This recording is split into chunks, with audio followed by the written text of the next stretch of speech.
दोस्तों, एक बार फिर आपका स्वागत है हमारे YouTube चैनल। मैं advocate Amrish Tiwari, high court Lucknow.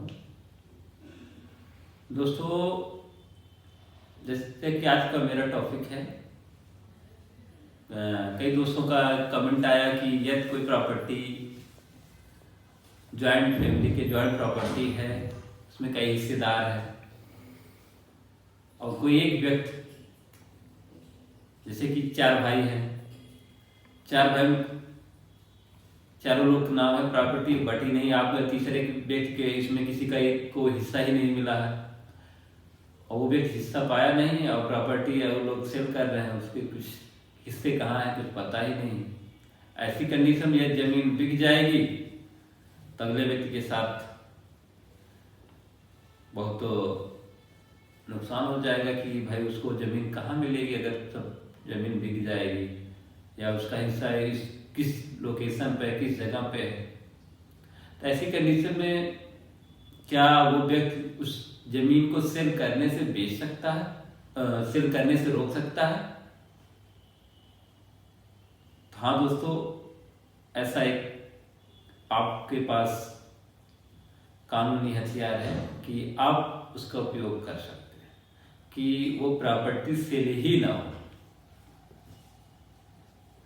आइए जानेंगे कैसे वो प्रॉपर्टी आप सेल करने से रोक सकते हैं। दोस्तों, ये जॉइंट प्रॉपर्टी है और उस प्रॉपर्टी में आप शेयर धारक हैं, मतलब जमीन, उस जमीन में आप भी हिस्सेदार हैं।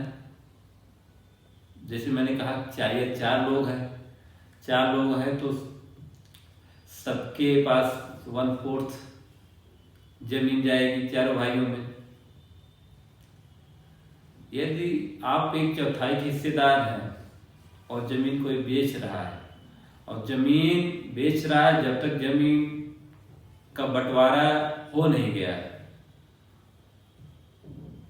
तब तक उस कंडीशन में आप उस व्यक्ति को बेचने से रोक सकते हैं।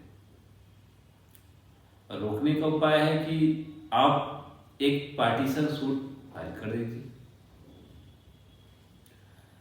पार्टीशन सूट फाइल करने के लिए आप अपने किसी अधिवक्ता से संपर्क करें और उसको अपने परिवार, जैसे आप 4 भाई हैं तो एक परिवार रजिस्टर होता है, उस परिवार रजिस्टर की एक कॉपी दीजिए जिसमें शो करता है कि परिवार में कौन कौन से लोग हैं। आप अगर 4 भाइयों में से एक भाई हैं तो आपको जिक्र करना होगा कि नहीं मैं इनका भाई हूँ या इसमें हिस्सेदार हूँ। वो प्लस जिस प्रॉपर्टी की बात है उस प्रॉपर्टी की सर्टिफाइड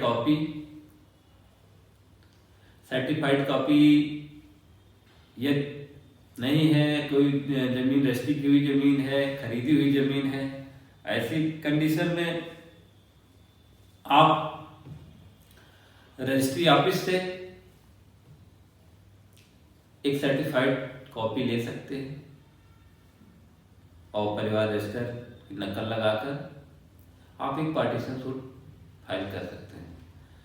जब पार्टीशन सूट आपका फाइल हो जाएगा उसी दौरान आप माननीय न्यायालय से आप गुजारिश करेंगे, सूट पेंडिंग है तब तक कि ये लैंड जो है बिक्री करने से रोक दी जाए, इस प्रॉपर्टी की कोई बिक्री ना हो। ऐसे में माननीय कोर्ट को पावर है कि सीपीसी की धारा 39(2) के तहत टेम्पररी इंजंक्शन जो है का आदेश कर सकते हैं और उस आदेश की एक प्रति आप अपने रजिस्ट्री ऑफिस में दे दीजिए और एक प्रति आप अपने पास ले लीजिए।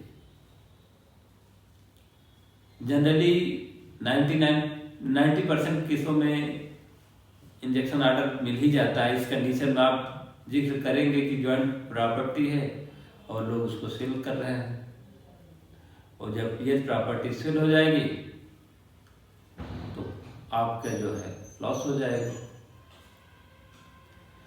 तो ऐसी कंडीशन में दोस्तों वो आदेश लगभग हो ही जाता है। उस आदेश की प्रत आप रजिस्ट्री ऑफिस में दे दीजिए, जिससे कभी भी अगर कोई रजिस्ट्री के लिए जाता है तो उसकी रजिस्ट्री नहीं होगी। अगर होती भी है, इन केस आपके संज्ञान में नहीं है, रजिस्ट्री हो गई, तो आप उस पर भी आपत्ति लगा सकते हैं। प्लस अगर उसके बियॉन्ड भी कोई काम हो गया कि आपको पता नहीं चला आपकी रजिस्ट्री कब हुई, क्या कैसे हुई, तो दो कंडीशन है। आप कंटेम्प्ट का केस सूट फाइल कर सकते हैं, कोर्ट ऑफ कंटेम्प्ट का एक सूट फाइल कर सकते हैं। दूसरा कि आप ऐसी कंडीशन में डीड कैंसिलेशन का एक दावा कर सकते हैं, और आपको 100% यह है कि रिलीफ मिल ही जाएगी। जनरली होता क्या है कि यदि आदेश हो गया है तो रजिस्ट्री होती नहीं, क्योंकि यदि रजिस्ट्री करता भी अगर उनके संज्ञान में आ गया कि नहीं इस जमीन पे कोई इंजेक्शन है, कोई स्टे ऑर्डर है, तो रजिस्ट्रार खुद ही नहीं उस जमीन की रजिस्ट्री करते, और रजिस्ट्री हो जाने पर भी उसका म्यूटेशन नहीं हो पाता, तो उसका उस रजिस्ट्री का कोई मतलब भी नहीं रह जाएगा। तो दोस्तों ये संक्षिप्त जानकारी है। बाकी आप किसी जानकारी के लिए हमारे कमेंट सेक्शन में कमेंट करें, आपको जानकारी दी जाएगी। धन्यवाद दोस्तों।